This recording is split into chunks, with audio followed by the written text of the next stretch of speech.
Hi everyone, it's been a while since I've done a YouTube video, but I wanted to share with you a project I made with one of our pre-printed grid panels.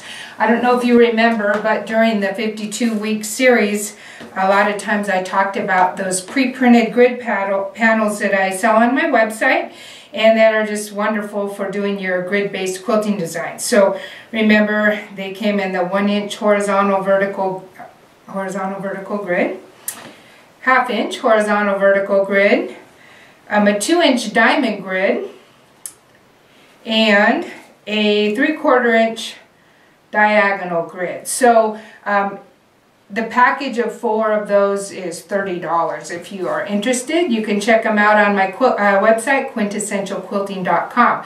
But you'll remember during this series, I talked about doing our practice grids on one of them, but putting something on the back that would show off our pretty grid designs. And I said, oh, maybe you can make a clutch purse, a tote bag, or something at the end of it. And so I did. So I wanted to show you what I did and how I did it.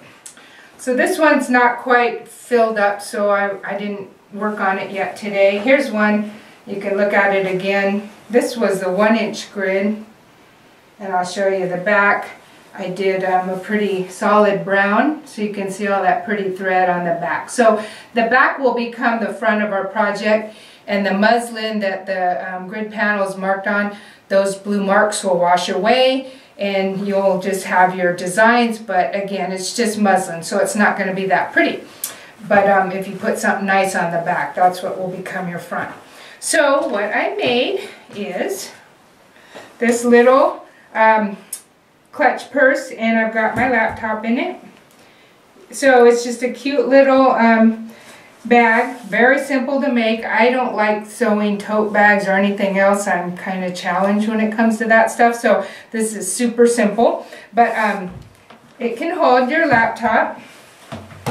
It's also good, maybe you're going to go to the doctor's office and take some magazines, or wherever you're going, magazines fit in it nicely.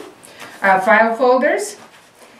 You want to impress all your legal friends at the office, put your file folders in there. So anyways, it's got a lot of uses. It's a good size. So that's just what I want to demonstrate. So here is our finished project. And you can see I had the black on the back of the practice panel. And if you can see that. So what I did, let me show you. I've got one that I started working on today. So I filled up this practice panel, and unfortunately this was one of the earliest ones I did, and I didn't realize I should put something on the back that would show off my design. So on the back of this one, we just have muslin. So today I finished filling it in completely. Sometimes in between your grid designs you might have space. On this particular one, I don't know if you can zoom in or not, but I just filled it in with like 1/8-inch lines, and I didn't use a ruler or anything. I just went back and forth and filled that in so that was completely full. But you could go in those oddball spaces with stippling or anything you want to do. Just fill it up so you don't have puffy areas. So I filled this one up today, and I soaked it in cold water for a little while. These grid practice panels, they are marked with the blue marker. The blue marks come out in cold water, but you do have to soak them for a while, and occasionally I'll soak them overnight and then dry them, and then if I can still see the blue grid lines, which I can a little bit, I'll soak it again in cold water. And if you use a little Synthropol, that really takes out the line. So, but again, this is going to be the inside of our project. It's not really going to show, so I'm not that concerned about it.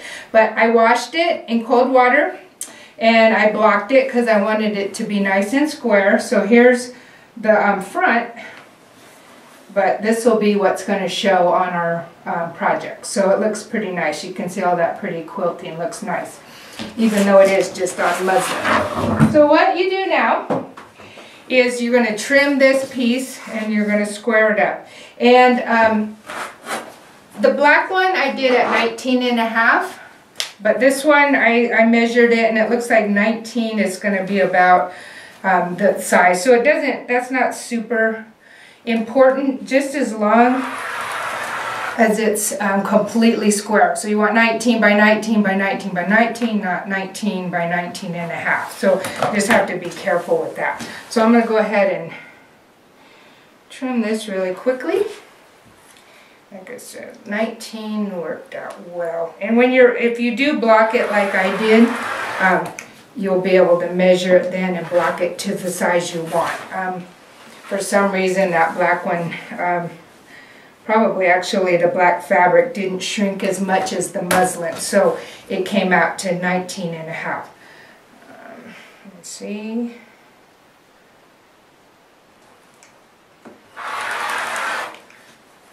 And these edges aren't super critical as far as what you chop off on your points, because they're going to be under the binding, so don't sweat that. Alright, so this came out to 18 and a half. I'm actually going to have to trim down those other sides. And the reason that happened is because of the grain of the fabric. So 18 and a half, let me go back and fix this. I don't want you guys to be, I don't want to make one that's not square. If it's not square, it's not going to line up. Let me trim that real quickly. Take a quarter off this side. Quarter off the other, and then it should be good.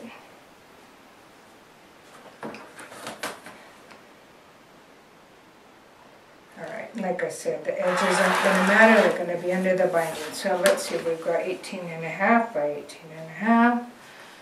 18 and a half, 18 and a half. Perfect. Alright, so here you just have a simple square. So now you get to pick whatever binding you like. I thought with this plain muslin, because remember, the back is going to be what shows. I wanted to spark it up a little, so I picked a real bright floral print, but you can pick anything you want. With the black one, I did this real pretty turquoise green, because a lot of my threads were sort of turquoise shades and blue shades, so that looked really nice with that. But for this muslin colored one, I picked the floral. Now this is going to be up to you. I cut 2 1/4 inch strips from this. 2 1/4 inch strips with the fabric. This was a fat quarter, so I cut 4 strips. If you have a full piece of fabric instead of a fat quarter, you just need 2. And then I pieced them together. So I pieced them together on the diagonal, just like you would a binding. And then I pressed it in half to make my binding. So that will be up to you. If you like a wider binding, you could cut 3-inch strips. If you piece them on the diagonal, you may actually need a little more fabric to get around all of it. But, you know, it's not a big deal. You just cut another strip. But I like a narrower binding, so I did 2 1/4. So you just do whatever size binding you want. It's not going to matter. So then you would just simply stitch it down like you do to the right side. I like mitered corners, so I would do that all the way around. If you just want to do the straight edge corners where you overlap them and you don't miter them, that's fine with me. I mean, that's your call. I just like mitered corners on my quilts, so that's what I did here. And then at the end, you would just join your ends like you normally do for a quilt. So once you have your binding on, and if you want to machine stitch it, that's fine too. I like to hand stitch my binding, so that's what I did for the little black and green one. Alright, so then once you're done with that, you have your binding all the way around this. Then you're just simply going to, you want the right side, let me put my glasses on. You want the right side to be in. And what I did was, well, first I actually hand stitched it. See how I'm lining these up perfectly, those points? I hand stitched it, but it wasn't strong enough. So then I went back with my machine, and so remember this has binding on it. I did a little tiny zigzag on the edge, so I'll show you in a minute. I just zigzagged it so that it would hold better. So you do that side, and so then you've got this, and then you do this other side. So you'll have two sides like that, like an envelope, and then you will have your top, and you can make it a little bit so it folds over, like that's what I did here. You can see how I folded it over a little longer. I didn't make it a complete square. You could actually fold it over more if you want it to be a little smaller. And on the tip, I put a little magnetic snap inside, but you could put a pretty button or something here, or whatever kind of clasp you like. So that's just my simple little way to use up your grid practice panels and do something that you know, so that they're not just sitting around your sewing room. So come on over if you can, Rich. I want to show how this looks inside here. So see here from the inside, turn that, you can see it's not that pretty inside, but I had to, I went back with that zigzag stitch because the hand stitching wasn't strong enough. So you can see I almost used like a satin stitch in there to hold it together. So that's how to do that. And then you just turn it, poke those little corners out, and it's done. So here's my little magnetic clasp, and that's it. Alrighty, that's it. So thanks for joining me. I hope you guys use up your grid practice panels and make something pretty with them too. Take care. I'll see you later. Bye.